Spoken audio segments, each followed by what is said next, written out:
మన భారతదేశ చరిత్రలో ధైర్యంగా అగ్నిలాగా వెలిగిన రాణులు ఎందరో ఉన్నారు. గోండ్వానా సామ్రాజ్యాన్ని కాపాడుతూ మొఘల్ సేనలపై విరోచితంగా పోరాడిన వీరనారి రాణి దుర్గావతి. మరాఠా సామ్రాజ్యాన్ని రక్షించి ఔరంగజేబు సైన్యానికే సవాలు చేసిన ధైర్యవంతురాలు మహారాణి తారాబాయి.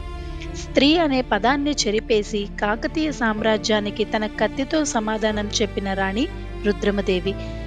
లక్నోను తిరిగి జయించి 1857 విప్లవాన్ని నడిపిన శౌర్యవతి బేగం హజ్రత్ మహల్. 4000 సైన్యంతో బ్రిటిష్పై సవాలు చేసిన అచంచల వీరరాణి అవంతిబాయి లోథి. ఝాన్సీ లక్ష్మీబాయి స్వతంత్ర పోరాటానికి వెలుగ్గా వీరత్వంతో నిలిచింది.